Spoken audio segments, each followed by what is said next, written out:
Dustin Christensen, co-head coach for Audubon, with us down here on the field after his team's 48-28 win over Griswold. Coach, pretty impressive, especially second half performance for your defense. Yeah, we went in there, we made a lot of adjustments. We said we got to make a little bit better tackles and be more physical. Our D-line and linebacker took on that challenge in the second half and did a great job firing across and making the plays. 3 touchdowns in the first 2 minutes. Are you guys ready for a shootout after that? That was the craziest 20 seconds ever, 2 kick returns to start it, but we told our kids after that first kick return that there's a lot of game left, and sure enough, we returned the next one, and from there on out, we knew it was going to be a high-scoring game. Want to go back to late in the first half. Griswold had scored to cut it to a 7-point game, kind of tried to get some momentum late in the first half, but then you guys answered back in only about a minute's time to score going into the locker rooms. How key is that? That was a huge momentum swing for us. We knew with about 1:50 left that we had a good chance to march the ball downfield and score, and we didn't really want our defense to be out there and be tired again, so we marched it down, and it was huge because then it gave our defense a lot of fire for the second half to come out and finish it off. They've got some good athletes running the ball, Kirchhoff and Schaff, and even when they gave it to the wingback going wide, but for the most part, you guys are able to contain them. Were you happy with the defensive play? For the most part, yes, I was. We know we got to do a couple of things to stop the middle. I mean, fullback did gash us quite a bit, but we're going to really work on that this next week because we have a very tough opponent in Logan, so they're going to try to do the same exact stuff.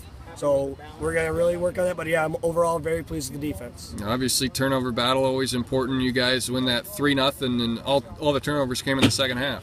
Yes, we preached about how they're going to start trying to open it up, and our linebackers got to their spots they needed to.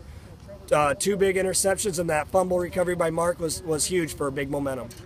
You know, one thing that you and Coach Burks have both talked about a lot the last couple of years is the non-district, not hugely important in the grand scheme of things, just wanting to get better. You had a great non-district schedule as far as the quality opponents this year. How much did that help you? When we went into the offseason, Coach Burks and myself talked about when we found out our district how we were going to have all these physical teams, so we knew we had to get very quality physical teams.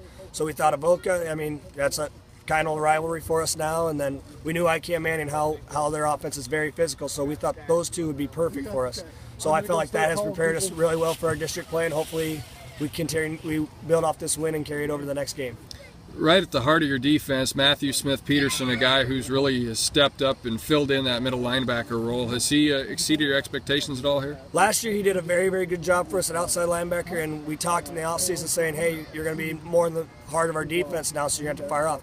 He has done an excellent job. We knew he was always a very good linebacker, but he has done a great job. He's communicated with the rest of us.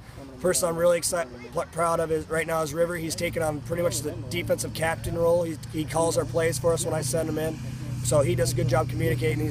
We got very smart linebackers that like to hit, so I'm really proud of all of our linebackers. You use a variety of defensive fronts. Did it take a while to get settled into what you wanted to use tonight, or talk about that approach? Well, actually, the first week against Avoca, we actually put in our defense thinking Griswold was our first district opponent. We knew their offense was tough to stop, so we actually threw in this 3-man front.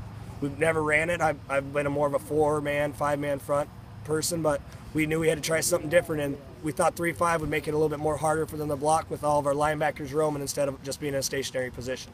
All right, Coach, appreciate it. Thanks a bunch. Go enjoy the win.